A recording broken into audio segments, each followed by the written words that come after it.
നമസ്കാരം. വീണ വിജയൻ ഇന്നലെ ഇ ഡിയുടെ ഓഫീസിൽ എത്തുമെന്ന് ആർക്കും നിശ്ചയമുണ്ടായിരുന്നില്ല. അതുകൊണ്ട് തന്നെ വീണ വിജയനെ ആരാണ് ഇന്നലെ ഇ ഡി ഓഫീസിന് മുമ്പിൽ ഡ്രോപ്പ് ചെയ്തത് എന്ന് ചാനലുകൾക്ക് ഇപ്പോഴും റിപ്പോർട്ട് ചെയ്യാൻ സാധിക്കുന്നില്ല. വീണ വിജയൻ ഇ ഡി ഓഫീസിലേക്ക് കയറുന്ന ദൃശ്യം മുതലാണ് ചാനലുകൾ ഓടിയെത്തി പകർത്തിയതും വീണ വീണ്ടും എത്തിയിരിക്കുന്നു എന്ന വാർത്ത പുറത്തേക്ക് വന്നതും. 29-ാം തീയതി തിങ്കളാഴ്ച ഇ ഡി ഓഫീസിലെത്താനായിരുന്നു ഇ ഡി നോട്ടീസ് കൊടുത്തിരുന്നത്. ആദ്യ നോട്ടീസിൽ നിന്നും ഒഴിഞ്ഞുമാറിയ വീണയെ രണ്ടാമതൊരു നോട്ടീസ് കൊടുത്ത് എത്തിക്കാൻ ഇ ഡിക്ക് കഴിഞ്ഞിരുന്നു. അതിന് തൊട്ടു പിന്നാലെയാണ് മൂന്നാമത് നോട്ടീസ് കൊടുത്ത് രണ്ടാം തവണയും വിളിച്ചു വരുത്താൻ തീരുമാനിച്ചത്. 29-നെത്താനായിരുന്നു പറഞ്ഞത്. അതുകൊണ്ട് തന്നെ വീണ 29-നെത്തും എന്ന കണക്കുകൂട്ടലായിരുന്നു മാധ്യമങ്ങൾ. പക്ഷെ അപ്രതീക്ഷിതമായി ഇന്നലെ വീണ അവിടെ പ്രത്യക്ഷപ്പെട്ടപ്പോൾ ചാനൽ ക്യാമറകൾ ഓടിയെത്തുകയായിരുന്നു. എന്തുകൊണ്ടാണ് തിങ്കളാഴ്ച എത്താൻ പറഞ്ഞിരുന്ന വീണ വ്യാഴാഴ്ച തന്നെ എത്തിയത് എന്നത് ഇപ്പോഴും ആശയക്കുഴപ്പത്തിൻ്റെ ഭാഗമായി തുടരുന്നു. മാധ്യമങ്ങളുടെ കണ്ണുവെട്ടിക്കാൻ വേണ്ടി വീണ നേരത്തെ എത്തിയതാണ് ഇ ഡിയുടെ അനുമതിയോടെ എന്ന് ഒരു ഭാഗം പറയുമ്പോൾ, SFIOയുടെ തെളിവുകൾ കിട്ടിയതുകൊണ്ട് വീണയെ നേരത്തെ വിളിച്ച് വരുത്തിയതാണ് എന്നാണ് ഇന്നത്തെ മനോരമ റിപ്പോർട്ട് ചെയ്തിരിക്കുന്നത്. പക്ഷെ അത് എത്രമാത്രം ശരിയാണെന്ന കാര്യത്തിൽ സംശയമുണ്ട്. നോട്ടീസ് കൊടുക്കാതെ വിളിച്ചു വരുത്തുക അസാധ്യമാണ്. 29-ാം തീയതി നോട്ടീസ് കൊടുത്താൽ അതിന് മുൻപാക്കണമെങ്കിൽ അതിന് പറ്റിയ സാഹചര്യം ഉണ്ടാവണം. രേഖാമൂലം നോട്ടീസ് കിട്ടാതെ പോവേണ്ട ബാധ്യതയുമില്ല. അതുകൊണ്ട് തന്നെ വീണ വിജയന്റെ അതിബുദ്ധിയുടെ ഭാഗമായാണ് ഇന്നലെ എത്തിയത് എന്ന് വേണം കണക്കാക്കാൻ. ബുധനാഴ്ച SFIയുടെ രേഖകൾ കിട്ടിയെന്ന് ഉറപ്പായപ്പോൾ ആ രേഖകൾ പരിശോധിക്കുന്നത് വരെ കാത്തു നിൽക്കാതെ, രേഖകൾ പരിശോധിച്ചു കഴിഞ്ഞാൽ ഒരുപാട് പ്രശ്നമുണ്ടെന്ന് വീണയ്ക്ക് അറിയാവുന്നതുകൊണ്ട് പിറ്റേ ദിവസം തന്നെ കാണാൻ വീണ ആഗ്രഹിച്ചു. ഇ ഡി അനുമതി കൊടുത്തു. വീണയെ ഓർത്തത് രണ്ടാമത്തെ ചോദ്യം ചെയ്യലോടെ തീരും, അവർക്കധികം പഠിക്കാൻ സമയം കിട്ടില്ലെന്ന്. ഇ ഡി വിചാരിച്ചത് എത്ര തവണ വേണമെങ്കിലും ചോദ്യം ചെയ്യാമല്ലോ, പിന്നെന്താ കുഴപ്പം എന്നും. എന്തായാലും വീണ ഇന്നലെ 9:30 എത്തി. അതും ഒരു തന്ത്രത്തിൻ്റെ ഭാഗമാണ്. 11 മണിക്ക് മുമ്പ് ഉദ്യോഗസ്ഥർ ചോദ്യം ചെയ്യാൻ ആരംഭിക്കാറില്ല. 10:30 മുമ്പ് എത്താൻ പറയാറുമില്ല. പക്ഷെ എന്നിട്ടും വീണ 9:30 എത്തിയത് മാധ്യമങ്ങളുടെ കണ്ണുവെട്ടിക്കാനാണ്. പക്ഷേ വീണയ്ക്കൊപ്പമായിരുന്നില്ല ഭാഗ്യം. ആരായിരുന്നു വീണയെ കൊണ്ടവിട്ടത്? ഭർത്താവ് മുഹമ്മദ് റിയാസ് തന്നെ ആയിരുന്നു എന്ന കാര്യത്തിൽ ആശയക്കുഴപ്പമുണ്ടാക്കാൻ പറ്റിയെന്നത് മാത്രമാണ് ഈ നീക്കം കൊണ്ട് വീണയ്ക്കുണ്ടായ ഗുണം. എന്നാൽ ആ ഗുണം വൈകുന്നേരത്തോടെ തീർന്നുപോയി. വീണയെ കൂട്ടിക്കൊണ്ടുപോകുന്നതിന് വേണ്ടി ഏതാണ്ട് 7:30 മണിയോടെ വീണയുടെ ഭർത്താവ് മുഹമ്മദ് റിയാസ് എത്തിയിരുന്നു. ഏതാണ്ട് 1 മണിക്കൂറോളം മുഹമ്മദ് റിയാസിനെ കാറുമായി പുറത്ത് കാത്തു നിൽക്കേണ്ടി വന്നു. ഈ സമയം അത്രയും മുഹമ്മദ് റിയാസ് കാറിൻ്റെ അകത്തിരിക്കുന്നതിൻ്റെ ദൃശ്യങ്ങൾ ചാനലുകൾ സംപ്രേഷണം ചെയ്തു. 11 മണിക്കൂറാണ് വീണയ്ക്ക് ഇന്നലെ ഇ ഡി ഓഫീസിൽ ഇരിക്കേണ്ടി വന്നത്.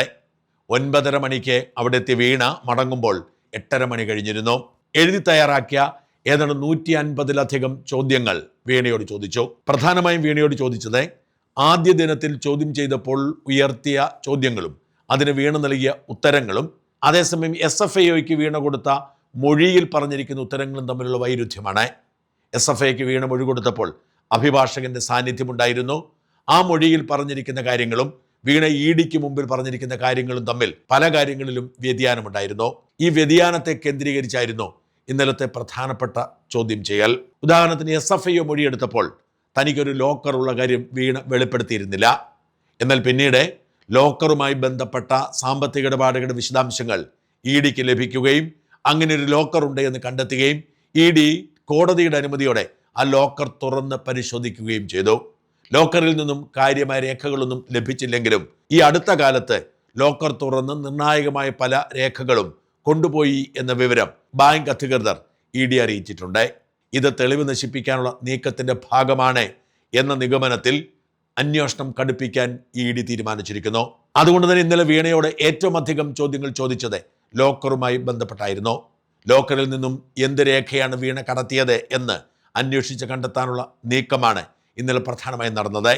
ലോക്കറിൽ തിരിമറി നടത്തി എന്നത് അതീവ ഗുരുതരമായി കാണണമെന്ന് ഇ ഡി ഡയറക്ടർ ഉദ്യോഗസ്ഥന്മാർക്ക് നിർദ്ദേശം കൊടുത്തിരിക്കുന്നു എന്നാണ് ഇ ഡി വൃത്തങ്ങൾ നൽകുന്ന സൂചന. എല്ലാ അർത്ഥത്തിലും ആ ലോക്കറിനെ കേന്ദ്രീകരിച്ചും ഇ ഡിക്ക് ആദ്യ ദിനം കൊടുത്ത മൊഴിയും SFIക്ക് കൊടുത്ത മൊഴിയും തമ്മിലുള്ള വൈരുദ്ധ്യവും കേന്ദ്രീകരിച്ചായിരുന്നു ചോദ്യം ചെയ്യൽ മുഴുവൻ തന്നെ. നീണ്ട 11 മണിക്കൂറിന് ശേഷം ഇ ഡി ഓഫീസിൽ നിന്നും വീണ ഇറങ്ങുമ്പോൾ ചോദ്യം ചെയ്യൽ അവസാനിപ്പിച്ചിട്ടില്ല എന്ന് ഇ ഡി വ്യക്തമാക്കുന്നു. ഇനിയും പലതവണ ചോദ്യം ചെയ്യേണ്ടി വരും. അടുത്തയാഴ്ച വീണ്ടും വരാൻ വീണയ്ക്ക് നിർദ്ദേശം കൊടുത്തു. ചെല്ലേണ്ട തീയതി വീണ അറിയിച്ചിട്ടുണ്ട്. ഔദ്യോഗികമായി അത് നോട്ടീസായി കൈമാറും. ഈ അന്വേഷണം ഒരിടത്തും വൈകിപ്പിക്കാതെ തുടർച്ചയായി കൊണ്ടുപോകാൻ തന്നെയാണ് ഇ ഡിയുടെ തീരുമാനം. ഈ പശ്ചാത്തലത്തിലാണ് ഇ ഡി വീണ്ടും വീണയ്ക്ക് നോട്ടീസ് കൊടുക്കുന്നതും വിളിച്ചു വരുത്തുന്നതും. നിരവധി ദിവസങ്ങൾ നീണ്ടു നിൽക്കും വീണയുടെ ചോദ്യം ചെയ്യൽ എന്നാണ് റിപ്പോർട്ടുകൾ. അതീവ ഗുരുതരമായ സാമ്പത്തിക ഇടപാടുകൾ നടന്നിരിക്കുന്നുവെന്ന് ഇഡിക്ക് ബോധ്യപ്പെട്ടിട്ടുണ്ട്. വീണയെ ചോദ്യം ചെയ്യുന്നതടക്കമുള്ള അന്വേഷണ ഭാഗങ്ങളുമായി മുമ്പോട്ട് പോകുമ്പോൾ തന്നെ ഈ കരാറിലെ ദുരൂഹതയുണ്ടെന്നും ഈ കരാറിന്റെ കാരണം എന്താണെന്ന് കണ്ടുപിടിക്കണമെന്നും ഇഡി ശ്രമിക്കുന്നു. അതുകൊണ്ട് തന്നെ ഇഡി ഒരു നിഗമനത്തിലെത്തിയിട്ടുണ്ട്. ഇങ്ങനെ ഒരു കരാറിൽ ഒപ്പുവെച്ച് കൃത്യമായി മാസപ്പടി കൊടുത്തത് കരിമണൽ കർത്തയ്ക്ക് ലാഭമുണ്ടായതുകൊണ്ടാണ്. കരിമണൽ കർത്തയെയും അദ്ദേഹത്തിന്റെ മക്കളെയും ഭാര്യയും ഒക്കെ ചോദ്യം ചെയ്ത് എന്തെല്ലാം സഹായങ്ങൾ പിണറായി സർക്കാർ ചെയ്തു കൊടുത്തു എന്നതിനെക്കുറിച്ച് വിശദമായി ചോദ്യം ചെയ്യൽ നടത്തിയിരുന്നു. അതിന്റെ അടിസ്ഥാനത്തിൽ ആദ്യഘട്ടത്തിൽ അന്വേഷണം നടത്തുന്നത് പിണറായി വിജയൻ സർക്കാർ കഴിഞ്ഞ 10 വർഷം CMRL കമ്പനിക്കും കരിമണൽ കർത്തയ്ക്കും എന്തൊക്കെ സഹായം ചെയ്തു കൊടുത്തു എന്നാണ്. അതേക്കുറിച്ചുള്ള അന്വേഷണമായിരിക്കും പ്രധാനമായും നടക്കുന്നത്. 2019 മുതൽ 2023 വരെ കേന്ദ്ര സർക്കാരിന്റെ ഉത്തരവ് ലംഘിച്ചുകൊണ്ട് നിയമവിരുദ്ധമായി CMRL കമ്പനിക്ക് പ്രവർത്തിക്കാൻ കഴിഞ്ഞത് പിണറായി വിജയൻ ആ ലൈസൻസ് റദ്ദാക്കാൻ വിസമ്മതിച്ചതുകൊണ്ടാണ്.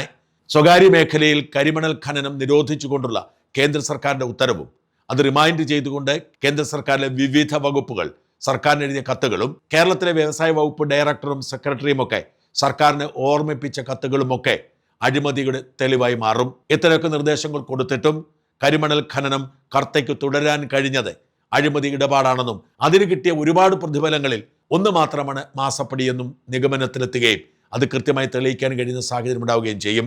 ചുരുക്കി പറഞ്ഞാൽ അന്വേഷണം പിണറായി വിജയനിലേക്ക് പോവുകയാണ്. എന്തെല്ലാം സഹായങ്ങളാണ് പിണറായി വിജയന്റെ ഭരണകാലത്ത് കർത്തയ്ക്ക് ചെയ്തു കൊടുത്തത്? എത്ര കോടിയുടെ നേട്ടം അങ്ങനെ കർത്തയുണ്ടാക്കി, CMRL ഉണ്ടാക്കി? അത് അത്രയും കോടിയുടെ അഴിമതിയായി വ്യാഖ്യാനിക്കാൻ കഴിയും.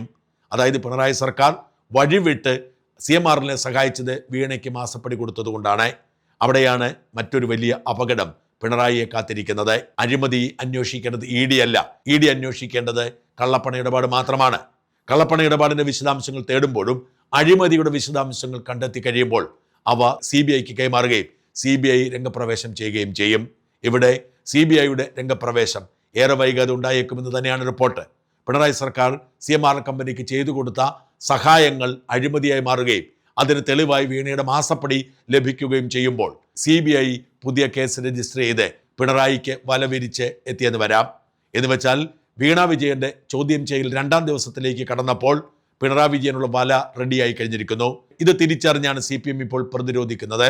ഇതിനിടയിൽ കരിമണൽ കർത്ത വിവാദ നായകനായി അപ്രസക്തനായതോടെ കരിമണലിൽ കൈവശം കേട്ടിട്ടുള്ള പിണറായി വിജയൻ ഹൈദരാബാദ് ആസ്ഥാനമായി പ്രവർത്തിക്കുന്ന മിഡ് വെസ്റ്റ് എന്ന് പറയുന്ന ഒരു കമ്പനിയുമായി ധാരണയിലെത്തിയതും വിവാദമായിട്ടുണ്ട്. എന്നാൽ മനോരമയാണ് ഇതിന്റെ വിശദാംശങ്ങൾ പുറത്തുവിട്ടത്. മനോരമയുടെ റിപ്പോർട്ട് അനുസരിച്ച് പിണറായി വിജയൻ സർക്കാർ ഒഴിയുന്ന കാലയളവിൽ ചവറയിലെ KMML-ലുമായി ഈ മിഡ് വെസ്റ്റ് എന്ന കമ്പനി നിയമവിരുദ്ധമായ കരാറിൽ ഏർപ്പെട്ടെന്നും KMML ഖനനം ചെയ്ത മോണോസൈറ്റ് സംസ്കരിക്കാനുള്ള കരാർ കൊടുത്തു എന്നുമുള്ള ആരോപണമാണ് ഉയർത്തിയിരിക്കുന്നത്. അത് ഗുരുതരമായ ആരോപണമാണ്. VD സതീശൻ സർക്കാർ അധികാരത്തിൽ വന്നിട്ടും അതിൽ കൈവയ്ക്കുന്നില്ലെന്നും അത് തുടരാൻ അനുവദിക്കുമെന്നും അതുകൊണ്ട് തന്നെ LDF UDF ധാരണയുടെ ഭാഗമാണ് ഇതൊക്കെ നടക്കുന്നത് എന്നുമാണ് BJP നേതാവ് ഷോൺ ജോർജ് പറയുന്നത്. ഷോൺ അതേക്കുറിച്ച് വിശദീകരിക്കുന്നത് ഇങ്ങനെയാണ്. നമസ്കാരം.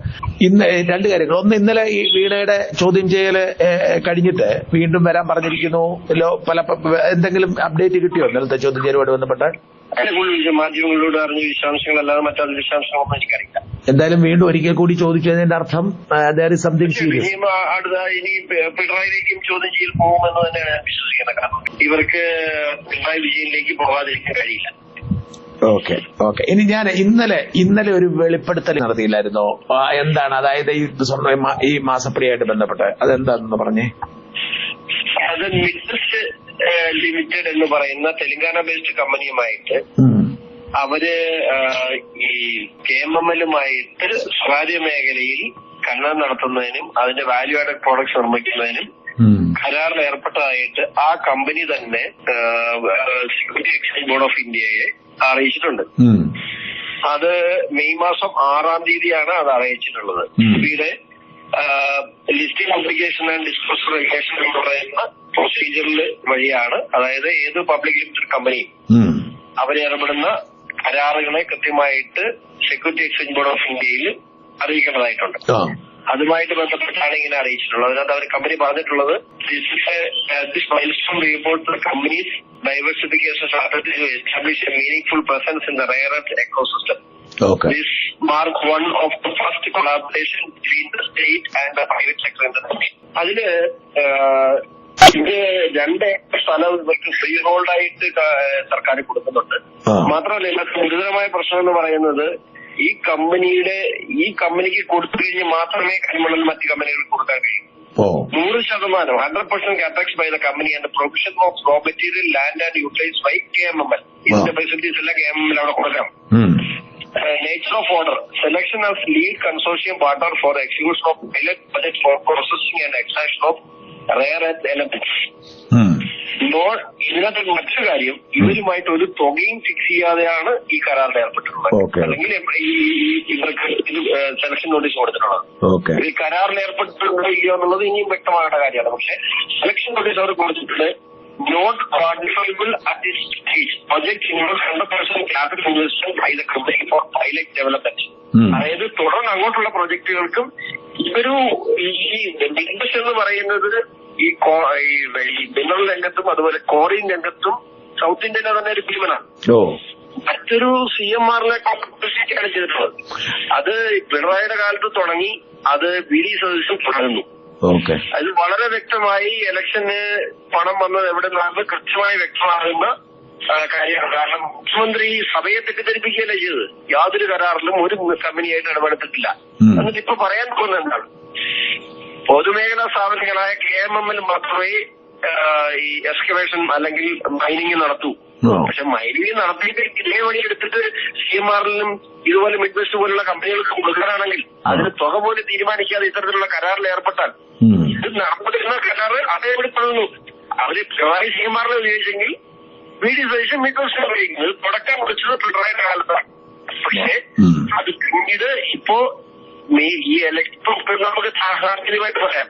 ജനുവരി മാസം ജൂൺ മാസം മെയ് മാസം 18-ാം തീയതിയാണ് പുതിയ സർക്കാർ വന്നത്. ഇത് 6-ാം തീയതിയാണ് കമ്പനി അറിയിച്ചത്. പക്ഷേ ഒരു ഗവൺമെന്റിന്റെ കൺസേൺ ഇല്ലാതെ ഇത്തരത്തിലുള്ള മൂവ്മെന്റിലേക്ക് ഒരു കമ്പനി പോകുന്നുണ്ടോ?